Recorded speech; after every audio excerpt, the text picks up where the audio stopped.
Salut à tous, Steve, supporter of Marseille. On va débriefer ce match, cette victoire à Amiens, 2 buts à 0. C'est parti.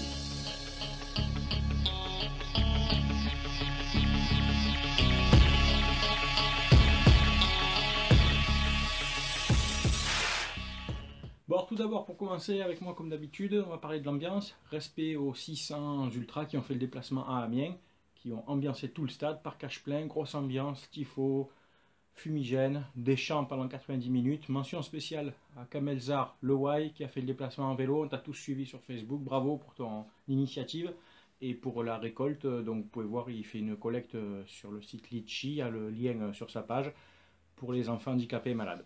Hormis les 600 supporters qui étaient en parcage visiteur, on a clairement vu sur les buts qu'un bon tiers du stade s'est levé à chaque fois et était supporter de l'OM. Donc stade d'Amiens plein, mais grâce à nous, encore. Voilà, sinon dans le jeu, donc Rudy Garcia a opté pour un 4-2-3-1, un vrai 4-2-3-1, pas cette espèce de 4-2-3-1 qu'il avait mis contre Konyaspor ou Sanson, on ne savait pas trop où il jouait.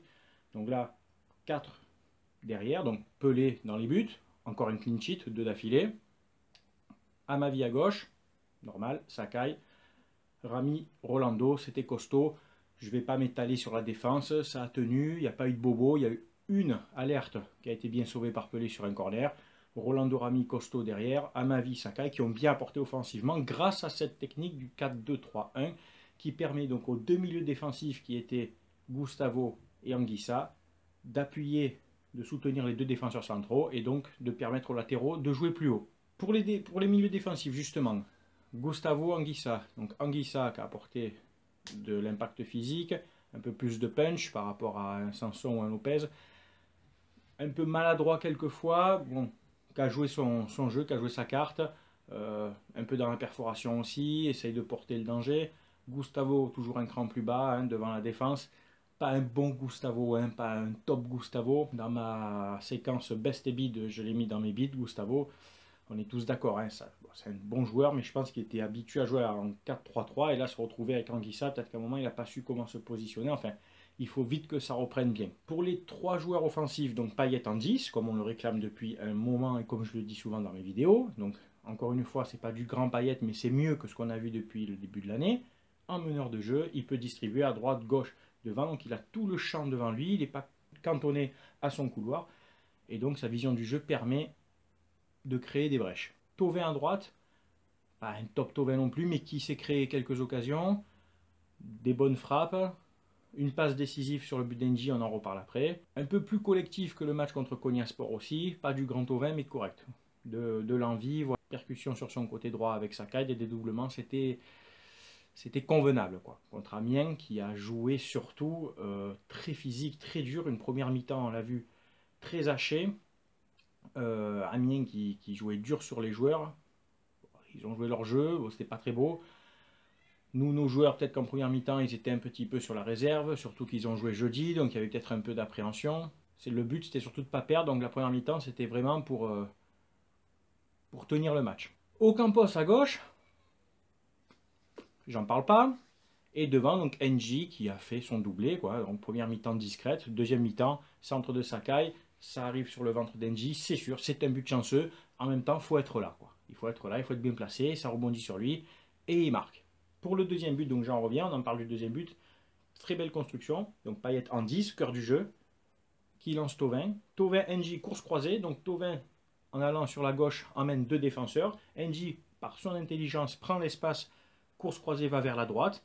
Un attaquant peut-être moyen ou sans technicité aurait filé tout droit ou aurait suivi Thauvin. Non, lui, course croisée, donc ça crée un espace. Thauvin n'a pas tenté une frappe, l'a donné du pied gauche dans la course d'Engie. Engie élimine le gardien, 2-0. Bravo Engie. 5e but en 3 matchs, 3 matchs joués. C'est un très bon ratio. Donc voilà, mention spéciale pour Engie que j'ai mis dans mes bestes avec Amavi et nos ultras. Donc. Pour les bids, donc Ocampos, j'ai dit que j'en parlerai pas, je vais en parler quand même. Il a joué tout le match. Certains m'ont dit encore sur les réseaux qu'il fait un bon match. Je ne sais pas qu'est-ce qu'il a fait de bon. Il n'apporte pas grand-chose.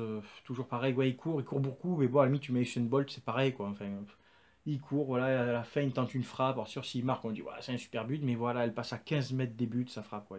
Il n'a pas la bonne idée d'au moins la cadrer ou qu'elle passe à quelques centimètres pour faire vibrer. Non, Ocampos, encore une fois, Pour moi, je compte pas sur lui cette saison. Finalement, j'en viens de plus en plus à regretter Cabella, qui aurait été largement meilleur de ce côté. Ou à la limite, vous allez dire, mais pourquoi? Ou à la limite Bounassar, quoi. Quand je vois les matchs d'Ocampos, à la limite Bounassar, parce que quand on l'a vu, il est rentré 5 minutes.